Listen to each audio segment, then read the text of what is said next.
Hello, everyone. Thanks for coming out tonight, and thanks to the library for the invitation. Today, we'll be talking about sex on TV, what are we learning, and why does it matter? I'd like to start with a quotation, which to me captures much of what the process of sexual learning is like. Okay, wait, this one. Yeah. So the quotation is, in North America, sexuality is always learned but seldom taught. And to me, this reflects a lot of what sexual learning is like. You may not get a lot of verbal instruction about sexuality, but you often can sort of cobble together a picture of what sexuality is, what sexual relationships are like from the various experiences in your life. I see it very much as putting together pieces of a complex puzzle. So first I'll start with what is sexual learning like for American youth? Often when we think about sexual learning, we may think about sort of a birds and the bees talk, where a parent sits down nervously with their child and explains the facts of life. But actually it's much more than that. It's a multidimensional process. And multidimensional in many ways. We know that the learning, for example, covers many issues. So it's not just the biology of reproduction, but it's issues about intimacy, affection, love, sexual identity. All those are components of sexuality and sexual relationships. We also know that the input comes in different forms, so not just a verbal one-time talk with the parent, but the information is nonverbal. We learn by watching, we learn by silence. It could be direct, it could be indirect, it could be accurate, it could be inaccurate, false, implied, so many different forms that we learn about sexuality. It's also multidimensional that the input is received across the lifespan, so not just the talk you get as a child, but they're learning about sexuality from the young ages where you learn about affection and touching and what body parts are supposed to be covered and what the names of body parts are, up into adolescence and even into adulthood, we're learning about sexuality at all ages. And finally, it's multidimensional in that the input comes from multiple sources. So yes, we get a lot from our parents. Our parents are our initial sexuality educators, but we also get sexual information from other sources. We get it from our peers, our siblings, our teachers, and clergy members. So it really is a multidimensional process. So with this process, I ask you, could the media be a sexual educator as well? And the answer to that question, no suspense here, the answer to that question is yes. And there are a number of reasons why. Pardon? I know, surprise. End of the talk, I walk away. No, no, it's not. What were we thinking? No, so it's yes for a number of reasons. Yes, because sexual content is everywhere. It's a very prominent part of the media. Analyses show that we get sexual content in about 85% of our movies and 82% of TV programs, and in 59 to 85% of music videos. I very much see it as the sea in which young people are swimming. Tried to do this metaphorically, get it? See young people swimming, yeah, kind of, okay. So yes, yes, the media are sexual content because exposure levels are really high. The media are a very prominent part of young people's lives. American youth spend 7.5 hours with the media each day. It's estimated that youth spend more time consuming media than doing any other activity besides sleeping. And so when we look at what kinds of media they're consuming, usually it's about 4.5 hours using TV on an average day, 2.5 hours of music, 1.5 with the computer, and then other media, which adds up to 10 hours and 45 minutes. And of course, that's a lot. A lot of that is multitasking. So they're watching TV while they listen to the music, while they're on the computer or whatever. So when you look at pure hours, it's about 7.5 hours a day. So it's a big part of their lives, and it does have a lot of sexual content in it. And finally, the answer is yes, because people actually report learning about sex from the media. Is that right? Yes, okay. When you ask people directly, where did you learn the most about sexuality? Often their friends are one of the first things that they say, and then the media are often one of the second things that we say. We've been asking this question in our research for years, trying to get a sense of where people say they learn about sex, and we asked it again just this last semester of undergraduates.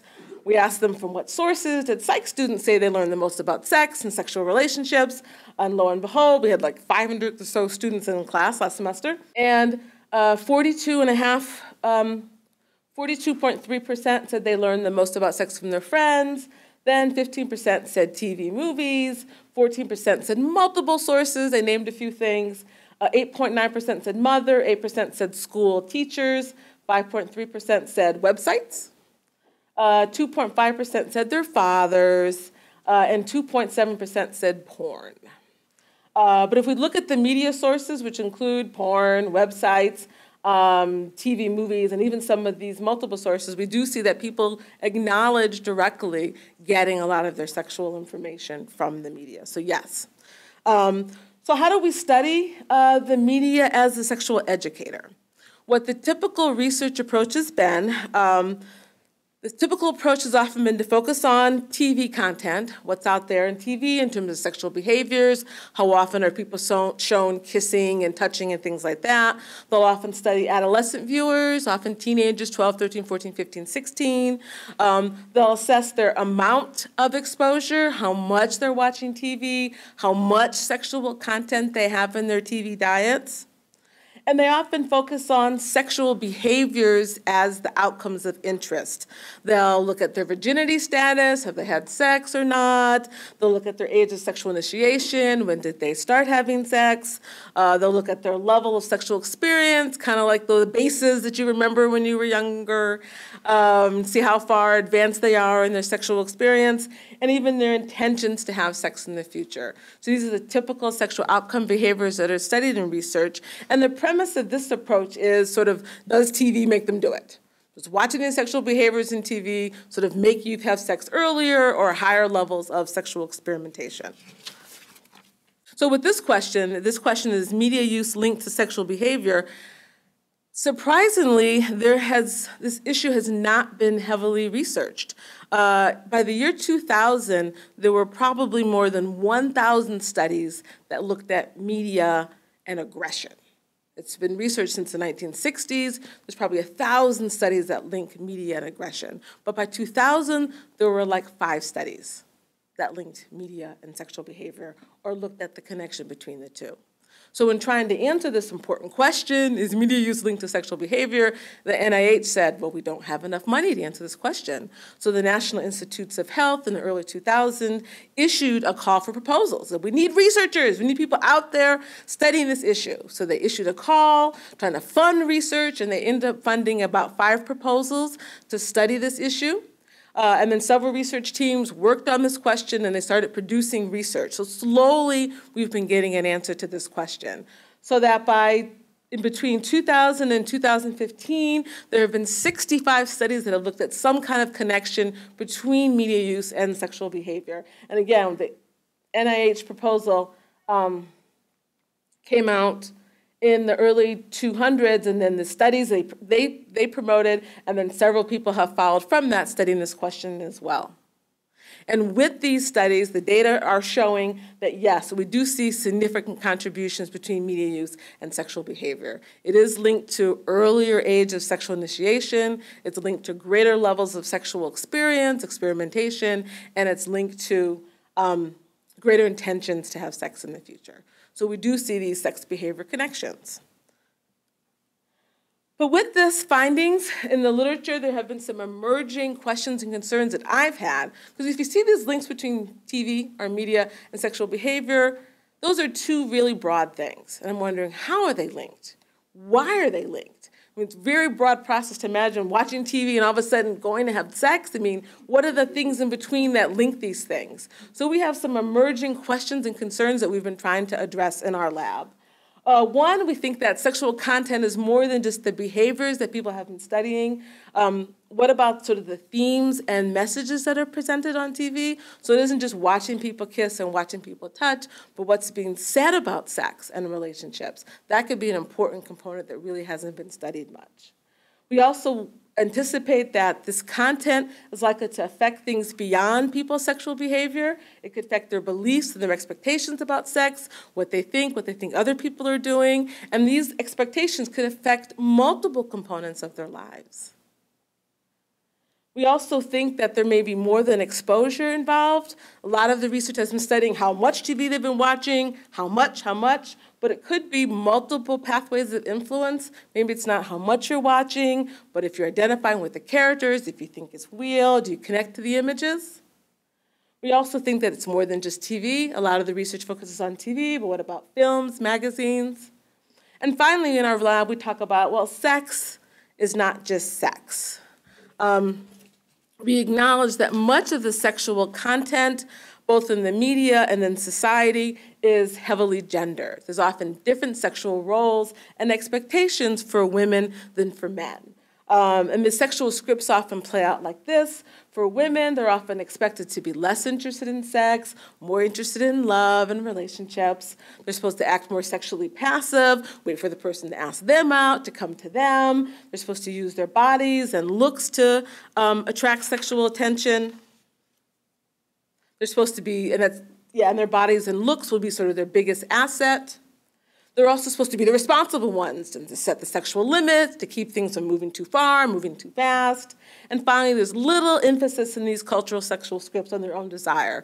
Their goal is to be desirable to others. They're supposed to be sexually attractive, but not too sexually active. Now, what's the script for men? The script for men is that they're expected to be interested in sex. It's part of being a man, and it proves and shows their manhood. They're expected to take the initiative, to be the aggressors, to ask women out, to make the first move. They're expected to focus on women's appearance. That's her biggest asset. And they're expected to avoid commitment and emotional attachment. You know, sort of just get in, get out, or all those sort of crude euphemisms that are sort of part of guy culture. So it isn't just one uniform vision. There's different sexual scripts for women and for men. And whether you buy into these scripts or not, you may not believe it. You may not buy into it. Oh, sorry. But a lot of our behavior is policed by these scripts. And these scripts, this frame of these two scripts together, they call this sort of the heterosexual script. And these gender scripts can be very constraining because they're often policed and judged by them. And I see them sort of painting both women and men into sort of these narrow boxes. And so for women, if you step out of the box, you know, do something either not trying to look attractive or being too interested in sex, you risk being labeled a frigid, cold, a prude if you're not interested, or slut, whore, tramp if you're too sexual. And for men, if you step outside of that box, maybe by being more interested in romance or affection, you risk being labeled soft, whipped, and having your manhood questioned. So these gender scripts are very constraining, and it's a big part of sexuality and sexual relationships. Oh, okay, so then acknowledging that there's these gender components, I want to just give you the four little pieces I'm going to try to cover in the rest of the presentation. One, we want to think about the themes and messages then, not just behaviors, and we're wondering what are the common messages about sexuality in mainstream media? Second, we wonder, well, how does regular exposure to these messages affect young people's sexual beliefs and expectations? The third question we try to address here is what are the consequences of holding these beliefs for our sexual health and relationships? And finally, one of the messages that you'll see over and over again that keeps coming up is sort of how women's appearance is a big feature and that women are sort of treated as sexual objects. So we've also started to ask, what is the impact of the media's sexual objectification of women? So we'll see if I can cover each of these in just a few minutes and give you a flavor of some of the research we've been doing in our lab to answer these questions. So the first question are, what are the common messages about sexuality in mainstream media? When I first started addressing this issue, it was like 20 years ago. Oh my goodness, it seems like the other day. So 20 years ago, we were wondering, what are the themes and messages? If people say they turn to TV to learn about sex, what are the messages there? What could they be learning? So one of the first studies, we looked at some of the sitcoms and dramas that teens were watching. And we analyzed the dialogue in these sitcoms and dramas. So we analyzed 12 programs that were popular among children and adolescents during this time, things like Fresh Prince of Bel-Air, Simpsons, which is still on, and Beverly Hills 90210 in its original incarnation. And we analyzed all the dialogue between the characters for reference to common cultural scripts about sex. So the dialogue was coded using a list of 17 themes about sexuality that are common in our culture. And we focused on every interaction between the characters. So if two characters got together to talk about something, that was an interaction. And if they cut to a different scene or other characters came, that was a different interaction. So we looked at every interaction between the characters. And if something about sexuality was referenced, we said, yes, it's referenced. And then we'd code it for what kind of theme it was. And if it wasn't referenced, no, we would just keep track of how many interactions there were. So what we found overall, we found that overall 29% of the interactions between the characters contain messages about sexuality, which is a pretty high percentage. It's almost 1 out of 3 times that characters got together to talk about something. There's some kind of sexual reference, joke, connotation made. And it did vary across the shows. These were some of the shows. Some of the percentages really high. The show Martin had 49% of the interactions had some kind of sexual reference. Blossom, which some of you may or may not remember, had 58.8% of the interactions had some kind of sexual joke content reference. So we do see as a prevalent part of the media diet for teen shows. So what are the themes and messages that we saw? These were some of the many themes that we coded for. And so the themes in yellow, cultural scripts about sex, these are very general themes. Sex is procreation, it's a cultural script about sex. Openness and intimacy are key to relationships. Common cultural script. Dating is a game, a competition is a cultural script. And then in blue, we had scripts that were for men. Men are supposed to want sex, men are sexual initiators and aggressors, part of the heterosexual script that I talked about. And then we had themes for women in pink. Women are valued for their sexual appearance, and women are sexual limit setters. So we coded the references for whether they hit these themes or other themes, and we found that the 3 things that were most common were that dating is a game and a competition. That came up a lot of playing, strategizing, manipulating, one-up, trying to hide your true feelings, not let people know what you're really thinking, a lot of game playing, recreational, treating sex like a sport, dating is a game. Also, another common theme was that men are supposed to want sex, so no matter what they were doing, they were often talking about needing sex, wanting sex, and when are they going to get it next, and things like that. And then finally, we saw a lot of references to women being valued for their sexual appeal. So no matter who the woman was, mother, sister, teacher, doctor, there were a lot of comments about her appearance, her rack or whatever, a lot of comments about women's sexual appearance. So those are the themes that we saw when we studied it 20 years ago. So you may be wondering, Monique, that's 20 years ago. Are these themes still prominent? What's out there now? So these are data from some current studies that have looked at TV sexual content. There was a study that came out in 2007 that looked at primetime TV programs that teens say they watch the most, things like Family Guy, to look at references to those gender messages and sexual scripts. And they found 15.5 references per hour to some of those themes in the heterosexual script that I pointed out to you. So boom, boom, boom, quite a few references in the teen shows. A study came out in 2007 that looked at reality dating programs, things like The Bachelor and Blind Date, to see what kind of scripts and messages were on those shows. And they found 5.9 references per hour to women as sexual objects, and 5.2 references to dating as a game, competition, players, 3.6 references per hour to men as sex-driven. And then the most recent study we saw was one that just came out in 2015. I think it's still in an online publication. They looked at 9 reality dating programs. And again, they found that 37% of the scenes featured sexual content. So even more than my number, my 29%, they found 37% featured sexual content. But again, a lot of it was like flirting and suggestive dancing and touching and closed mouth kissing and things like that.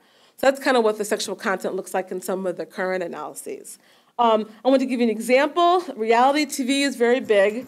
So that's just a scene from the show Jersey Shore. They met those women at a club and, of course, take them back to their place, have champagne, get in the hot tub, and have sex.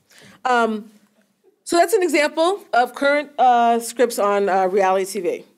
One of the other things that we did was look at music videos, because we were starting to study sexual content in the media, and everyone says, oh, Dr. Ward, what about those music videos, high levels of sexual content, what's there, what can kids be learning from music videos?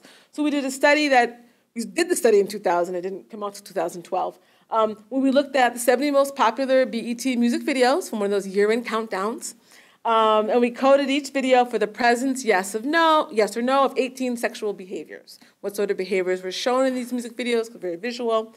And we also coded the level of dress or undress of each of the main characters or performers in the video. Try to get a sense of, are they sexually provocative in their clothing, lingerie, bathing suits, or regular clothing.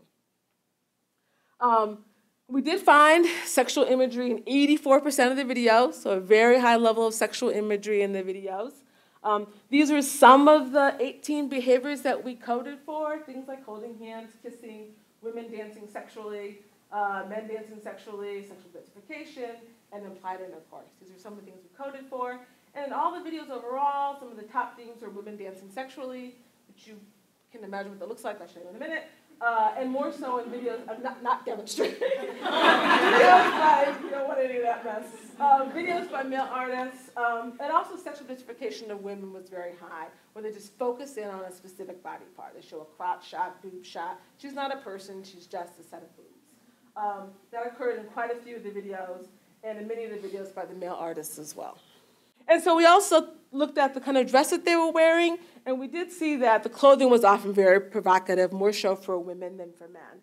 71% of the female clothing was very provocative: swimsuits, bathing suits, lingerie, super short skirts, versus 35% for men. So women were much more in provocative clothing than men are.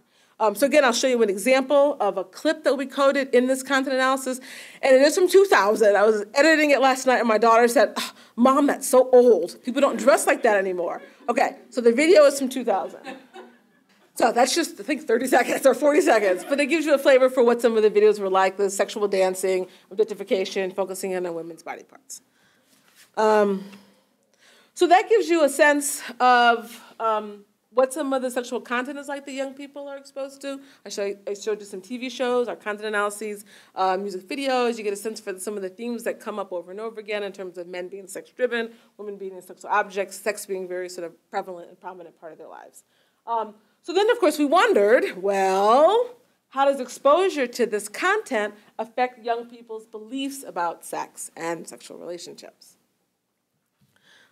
And we've studied this question in a few different ways. One of the ways has been through survey data, where we test contributions of regular, everyday media use. So we get a sense of how much media they're consuming, what kind of media they're consuming, and is that consumption linked to their attitudes and beliefs.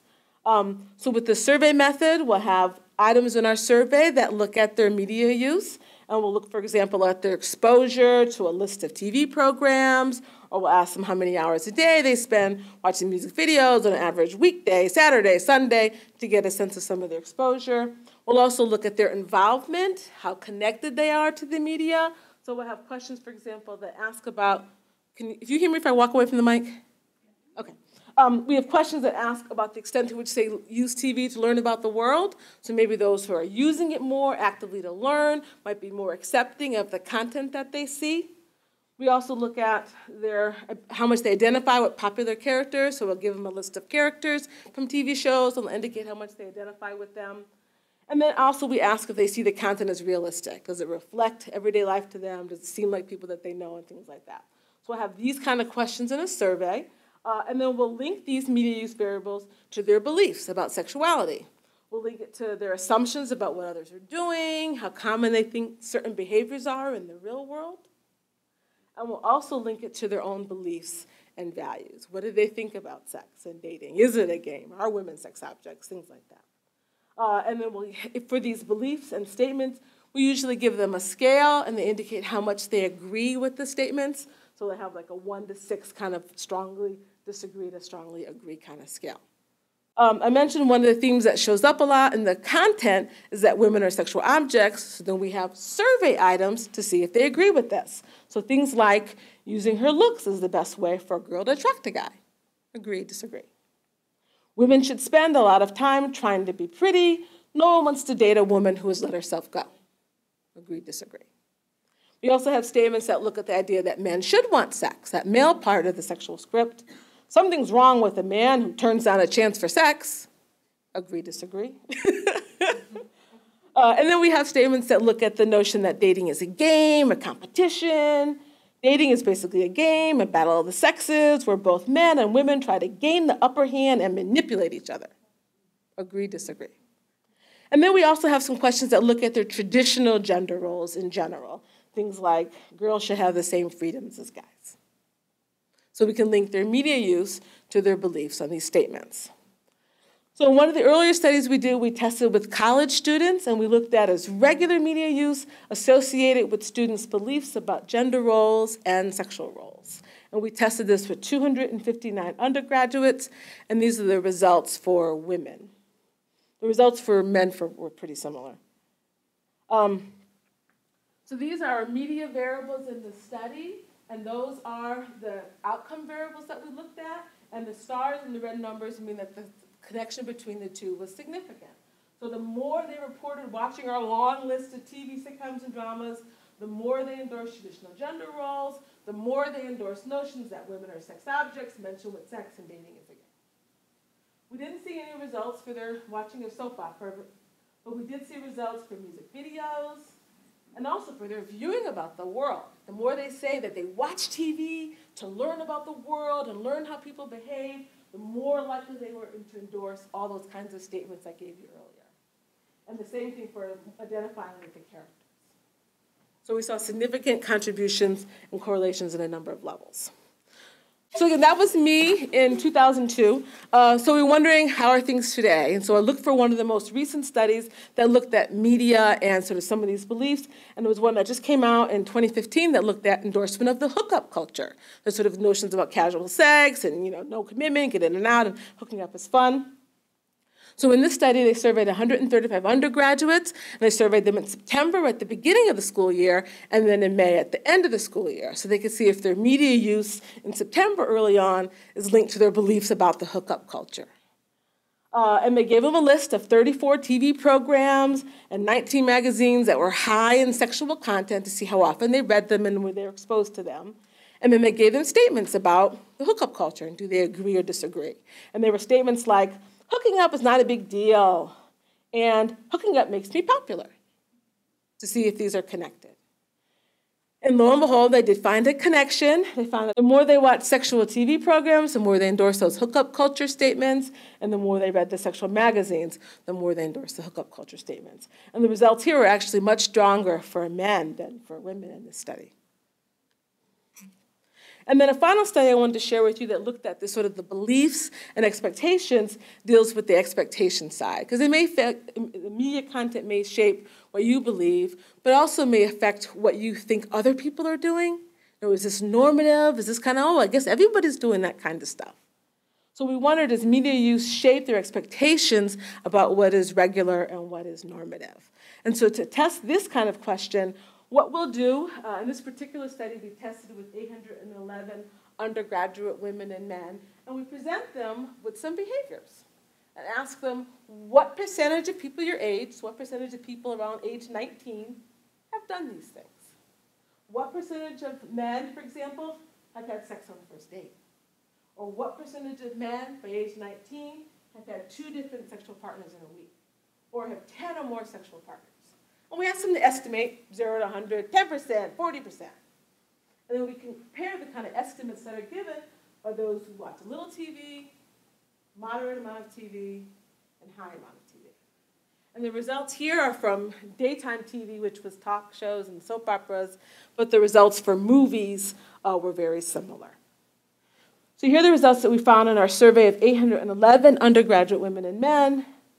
We did find the kind of increase that you might expect, that the higher levels of TV watching are linked to higher estimates of these behaviors.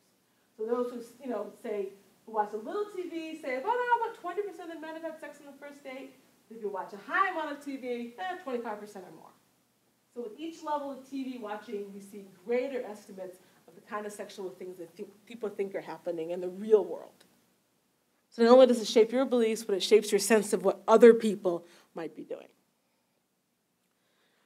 But you're saying, okay, those are just associations. We know that as to say thing A causes thing B, you really did an experiment, right? Because these are just things that are connected. Watching TV is associated with these beliefs. We don't know if they cause those beliefs. Maybe people who have those beliefs just watch more TV.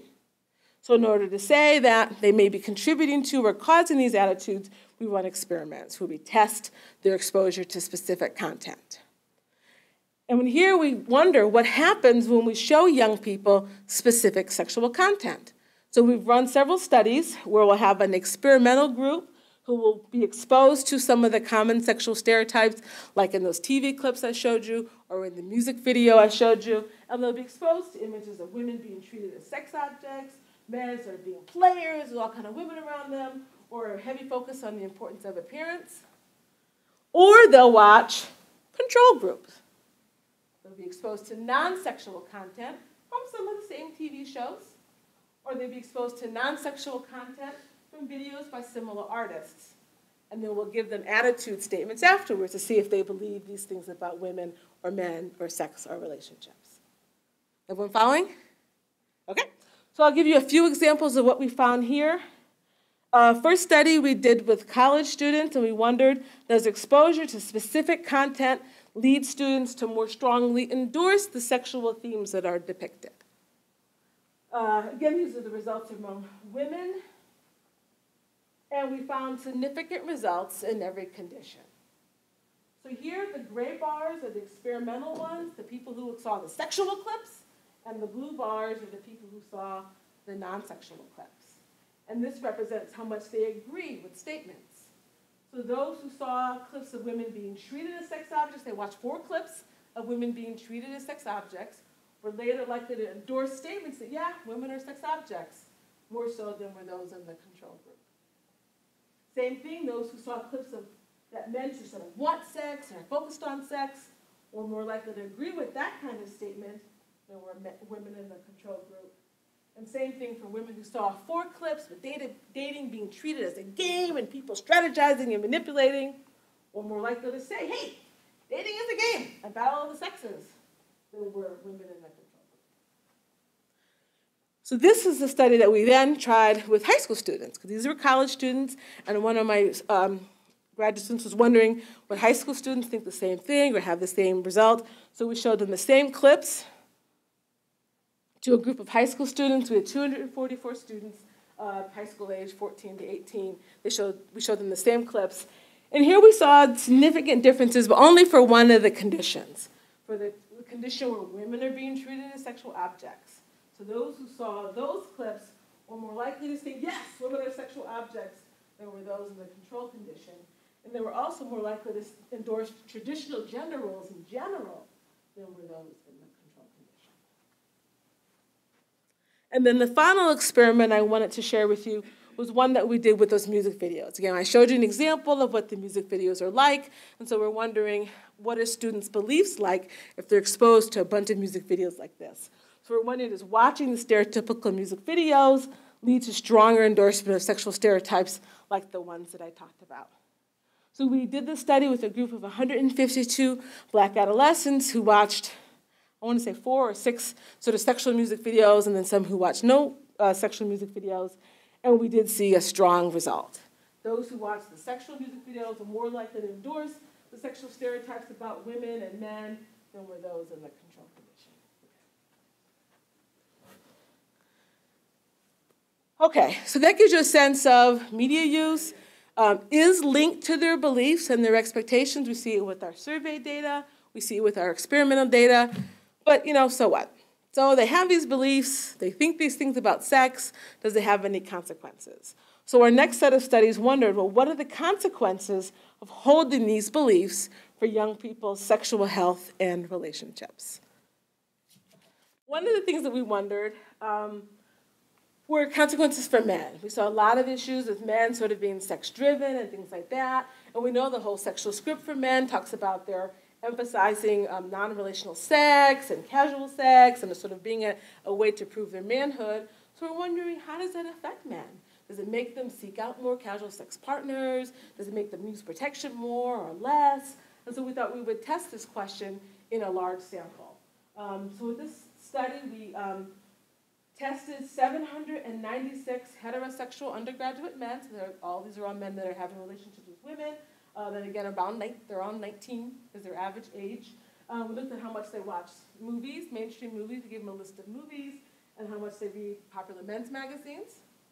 Then we looked at the beliefs about non-relational sex, casual sex, that dating is a game, the kinds of messages I showed you before. And then finally we looked at their behavior. We looked at their number of sex partners overall, their number of casual sex partners, and their use of protection. Are they being risky or are they protecting themselves regularly? And with this group, we did find most of the results we expected. We found that their movie and magazine viewing did affect their acceptance that, non-relational sex is okay and casual sex is okay. And the more they endorsed those kind of beliefs, not surprisingly, the more sexual partners they had, the more casual sexual partners they had. So we are seeing some connections for men. So I just want to share with you a couple other studies we've been testing. So that's one result, the number of sexual behaviors. One of the other things that we're thinking about is the gender dynamics in that sexual script that I talked about are problematic in a number of ways. We know that the heterosexual script that I mentioned kind of outlines a sort of an adversarial relationship between the sexes, right? Men and women are adversaries. There's a whole battle of the sexes notion. And it also creates this odd power dynamic where men are sort of supposed to one sex and be the aggressors, and women are supposed to be passive and limit setters. And to me, that sets up an odd power dynamic that could potentially legitimize sexual violence against women. So we wondered, might that be the case? You know, this odd power dynamic that's worked out in these scripts, could that be in any way affecting people's acceptance of violence against women? So here we wonder, does media use predict men's dating violence attitudes and perpetration, again, via these gendered sexual scripts that the media seems to be promoting? And so we tested this kind of question with a group of 341 undergraduate men who all have dating experience with women. And let me give you a sense of how we measured their endorsement of these gendered sexual scripts. We measured their traditional gender roles in the ways that I talked about before.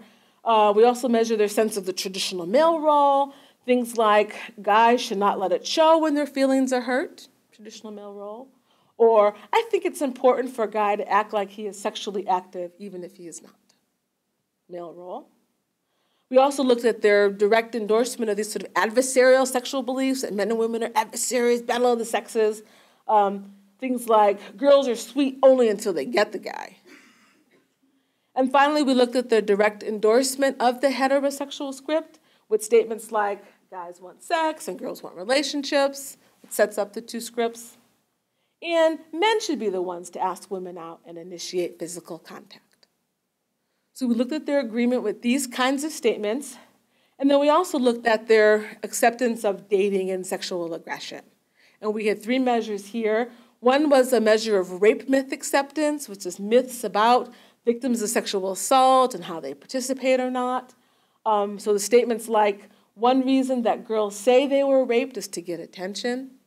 It's a myth. And another myth, girls who don't wear bras or who wear short skirts and tight tops are asking for trouble.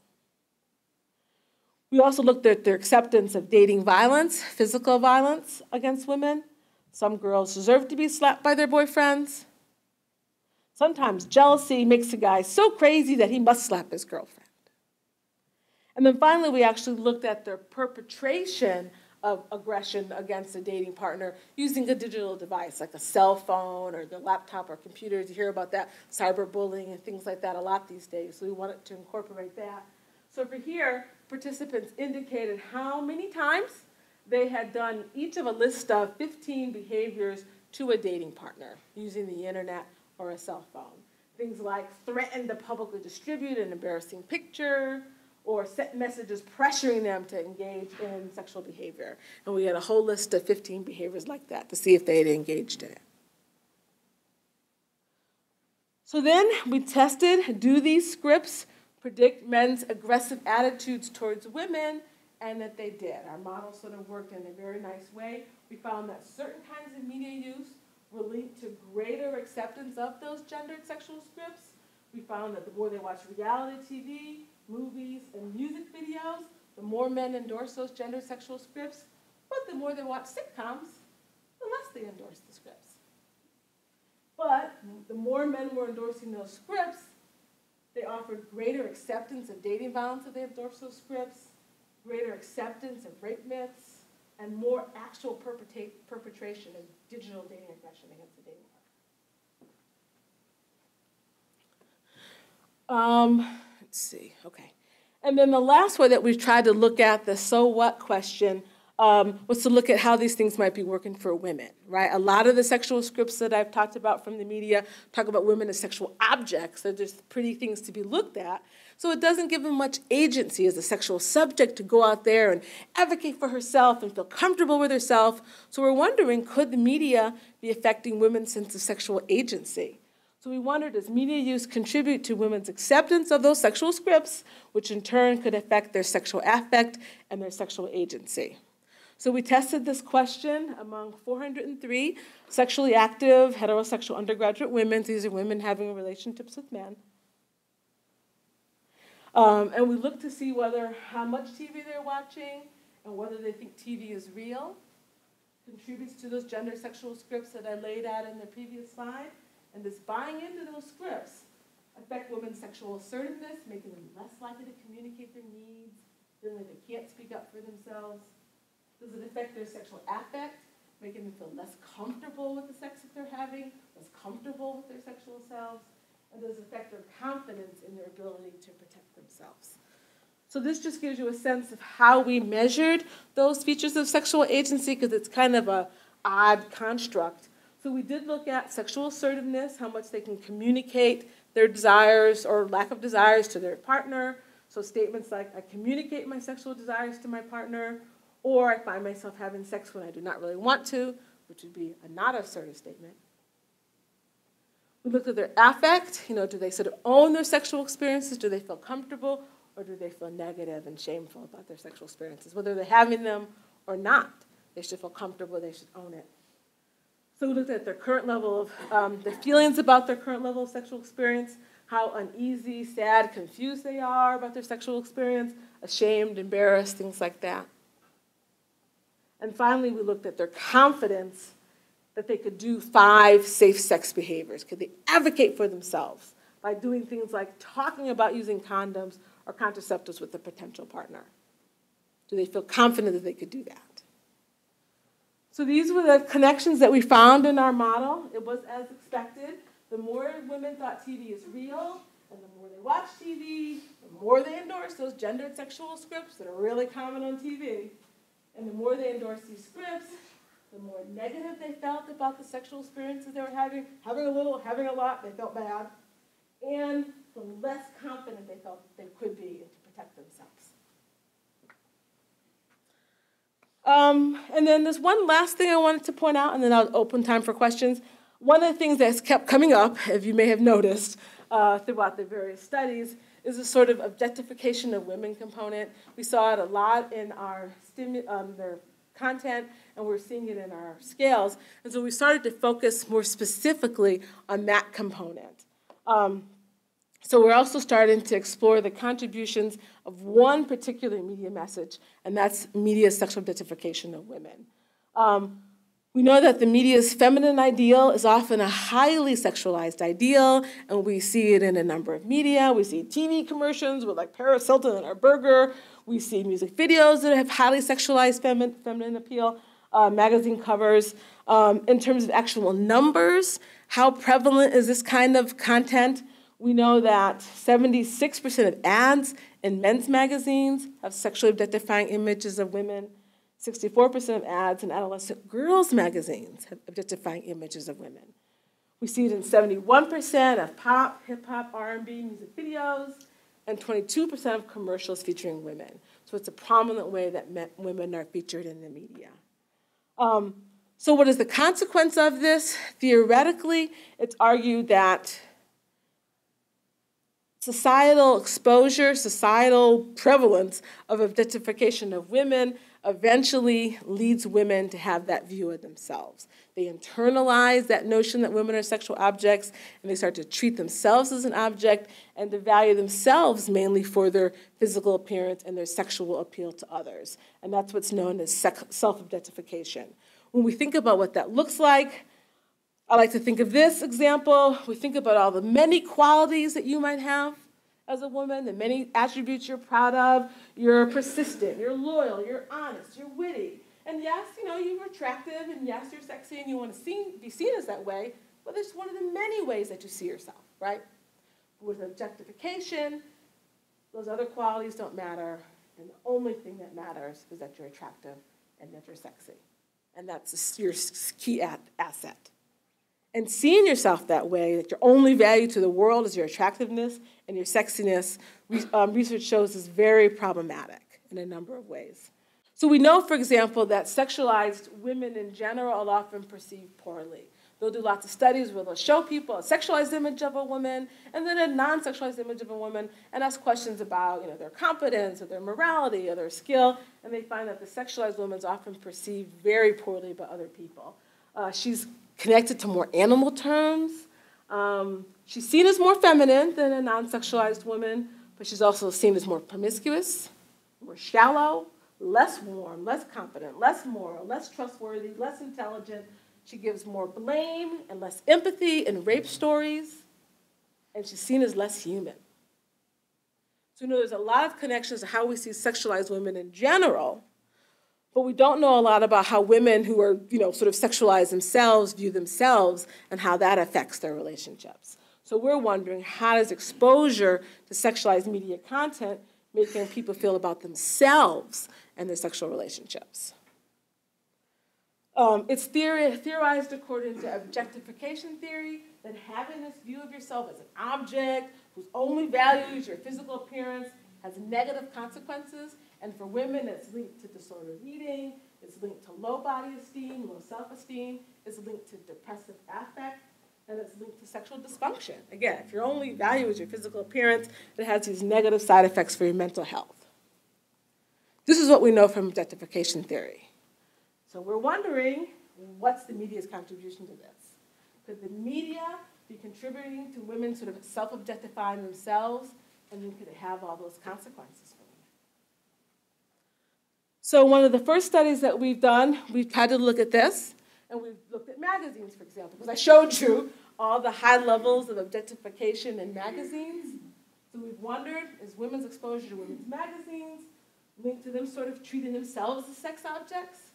And does it have negative consequences for their sexual health? And I'll walk through those items in a minute. I just wanted to give you a feel for how we measure self-sexualization. So how do we measure something like that? Again, agree, disagree with statements like, during the day, I think about how I look many times. So you're focusing on your body, checking out your body all the time. We also look at body shame, things like, I feel like I must be a bad person when I don't look as good as I could. We look at their enjoyment of sexualization, things like, I love to feel sexy, and I like showing off my body. And finally, we look at the importance of sexual appeal to their self-worth. And here we give them a list of circumstances, like getting the highest grade on a test or not getting a summer job. And then 13 of those circumstances are appearance and sexual appeal related. And we ask them, how would they feel about themselves if this thing happened? If they were asked to be a model for a calendar, or if they got a zit on their face and couldn't leave the house, things like that. So we've got to get a sense of how much their sexual appeal is central to their self-worth. So how does our model look? It worked as we expected. It's always like, yay, we get results. Oh, that's unfortunate for women. So we did find in our analysis, we found that reading women's magazines was linked to all our measures of self-sexualization. So it was linked to greater body shame, greater body surveillance, always checking out yourself all the time, greater enjoyment of sexualization, feeling like a sex object, and attributing more importance to your self-worth to your sexual appeal. So it was linked to all of those. And then for women, these things affected their sexuality.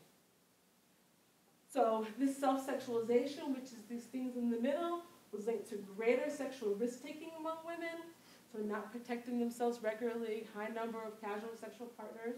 It was linked to feeling more negative and more shameful about the sexual experiences you were having. A little, a lot, you're feeling bad. It was linked to feeling like you need alcohol in order to be sexual.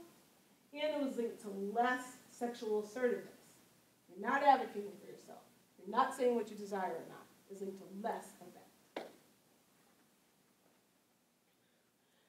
And then in the last study, we looked at the role of social media, because sexual images just aren't on TV anymore, and it's just not in movies, but we see it a lot in social media, where it's their peers posting sexualized images of themselves and, hotsy-totsy pictures, or, guys, a lot of shirtless pictures of men, and young people are consuming 30 to 60 minutes of this kind of social media a day. So they're constantly seeing images of their peers in these sexualized ways, so we're wondering, how does that affect them? Does that affect them in any way? So we tested, how whether Facebook use contributes to college students' self-sexualization, and does it affect their mental health in the ways that are proposed by objectification theory. So we looked at their use of Facebook, how many hours per day, the kind of activities they do on Facebook. We looked at their Facebook use. Does that link to self-sexualization, those 4 variables I showed you before? And how does it affect things like mental health? Here we had anxiety, depression, hostility. Does that affect their self-esteem? And does that affect their body shame? And I apologize, the letters look really light. And we tested this model among 718 undergraduate women and 449 undergraduate men. And we found, one of the good things we found is that Facebook use in general is linked to higher self-esteem. So the more they use on Facebook, they reported feeling better about themselves, I guess because they're connecting with friends and sharing or whatever. That's one of the supposed benefits of Facebook. But if Facebook use leads to self-sexualization, which it often does, then that had negative outcomes. Facebook use made people feel more like a sexual object, and that was linked to lower self-esteem and more body shame for women. And then for men, we see the same thing. But for men, we see that Facebook use leads to self-sexualization, feeling like your appeal comes from your appearance and things like that, and that's linked to more mental health symptoms, less self-esteem, more body shame for men. So as I'm wrapping up, let me just summarize the findings. So we see that media use is a consistent predictor of students' sexual attitudes and their acceptance of those gendered sexual scripts that I talked about. It shapes their beliefs and expectations and even predicts their sexual behavior. And endorsing these gendered sexual scripts does have consequences. It's linked with greater sexual risk-taking among men. It's linked to greater acceptance and perpetration of sexual aggression among men. And it's linked to diminished sexual agency among women. And finally, we found that media use predicts greater self-sexualization, valuing yourself mainly for your physical sexual appeal among women and men, and that's linked to diminished sexual health, lower self-esteem, and more negative mental health. So this just presents an overview of some of the things that we've been doing to address those larger questions that I presented at the beginning. I do acknowledge a few things. I want to give you some takeaway messages. So first, I want to say what I am not saying. I don't want you to come out of here with the wrong message. So I did not say that all media are bad, even though I talked about some of the problematic scripts. Not saying throw out your TV, not saying all media are bad. I think media can amuse us, inspire us, thrill us. I'm a movie buff. I think media are very important. So I'm not saying that. And I'm also not saying that sex is bad. I once gave this talk, and an undergraduate came up to me afterwards. She's like, Dr. Ward, it sounds like you're saying sex is bad. It's like, no, didn't say sex is bad. I think sexuality is an important, prominent, pleasurable part of life, but I think some of the scripts and messages about sex and how it's depicted in the media can be problematic. So that's what I'm not saying. So what I am saying, I think with these kind of findings, I think we need to acknowledge the power of media effects. We often may not think about them as sexual educators, but just because you're not thinking about it doesn't mean it's not happening. So one of my favorite quotes is, we are educated by the entertainment media, even if unintended by the source and unnoticed by the audience. So it's happening whether we're aware of it or not. So what can we do? We can steer our youth to content that matches our values. Like I said, we don't have to throw out all media or assume all media are bad, but we can steer youth to content that's appropriate for them. Just like in a library, not every book in a library is appropriate for young people. So we steer them to the books that are. Media are the same way. Steer them to the media that matches the values that you want them to have. And then finally, encourage youth to be critical media consumers. We as researchers, we talk about consuming media with your child, pointing out the messages, critiquing it. They may roll their eyes. They may say, oh, Mom, but you're hoping they're hearing part of it. If you critique how they're treating her, how are they treating that woman? That's not nice. He's disrespecting her, whatever. Point out your values and be a critical media consumer. Hopefully your child will take that away eventually and be a critical media consumer themselves. acknowledge that this work is a moving target. Media are constantly changing, and we're studying one media, and that media is not important anymore, and other media are important. So this research is evolving. We don't get to cover everything. And I also want to say that I'm not saying that media are the only thing that are shaping our sexuality, but I think it's one of the things. And we're continuing to follow and dodge that target as it moves along. So stay tuned, and thank you.